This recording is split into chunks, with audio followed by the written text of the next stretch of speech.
And now, say if you did have to do a motherboard replacement, you got to start putting everything back together again. And I sped this video up because putting it back together is almost identical to taking it apart in reverse order.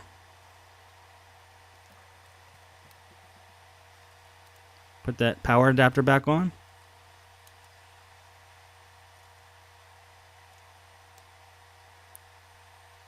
Now we're putting the screws all back on the motherboard marked with the letters PA. Put the speakers on. Attach them to the motherboard. They just fit right in there, which they usually do. And that's just a battery extender.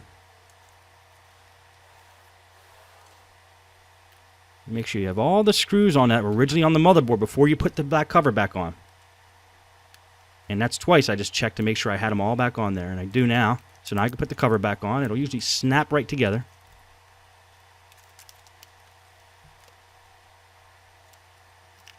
And now start putting the screws back in.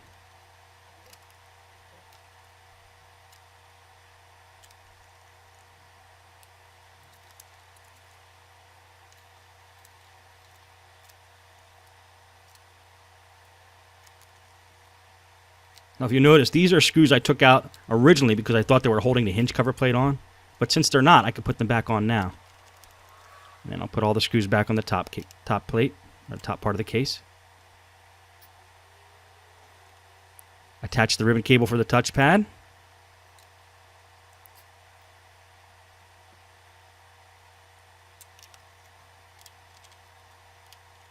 Looks like I put the wrong size screw in there, so I'm going to take a couple out.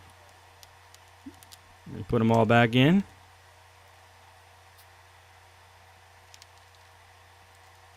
Sometimes you got to take a step back before you go forward.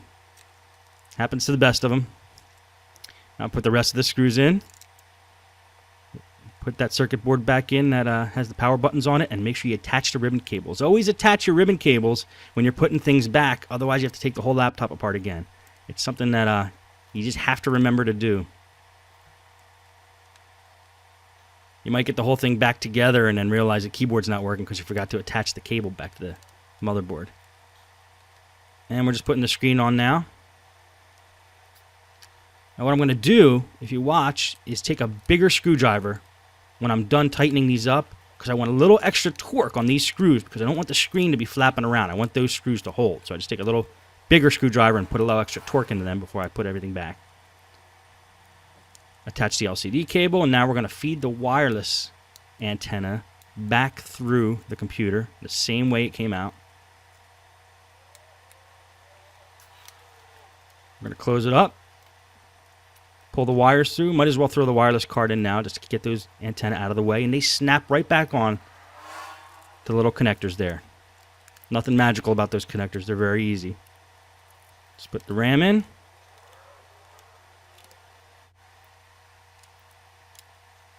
Put some remaining screws back on the bottom of the case here.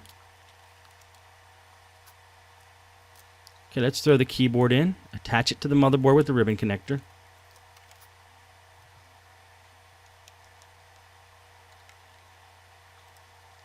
Attach the 4 screws to hold it on. Put the hinge cover plate back on. CD drive back in. Battery in. Hard drive cover back on. And that is pretty much how you do it. Most laptops are going to follow that pattern. And that's how I do it. Now, how do you keep track of the screws you get out of a computer? This is a big question. A lot of people are afraid about doing this when they start working on laptops. The method I used to do when I started out is I create a pattern right next to the laptop. A pattern identical to the pattern in which the screws are coming out.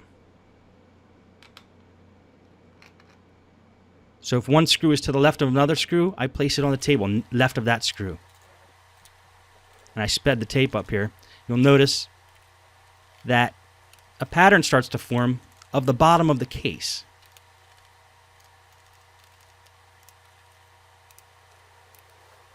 And now I know where each screw goes when I go to put them back. Some people use containers. and they'll say, every screw I take out of the bottom case, I'm going to put in container number 1. So I know that all the screws in container number 1 are used for the bottom case.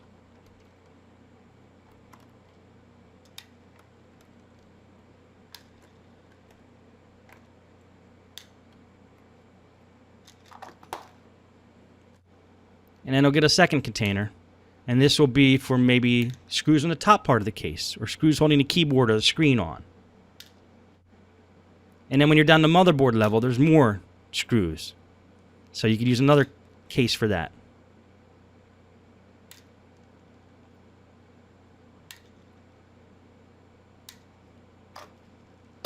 And that's one way to track what screws go where.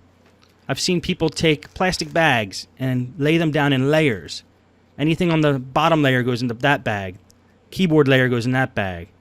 The top layer goes in that bag. The motherboard layer goes in that bag. And they layer them on top of each other so they know the order in which they go back. And I've had one listener tell me he creates a diagram of the actual laptop and draws the screw holes in the diagram. And then when he takes each screw out, he just puts it in the picture of the screw hole that he drew, which I think is a pretty clever idea. And same with the motherboard.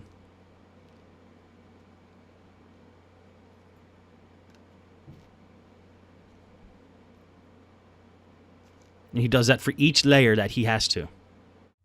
Well, that's pretty much all you need to know for now.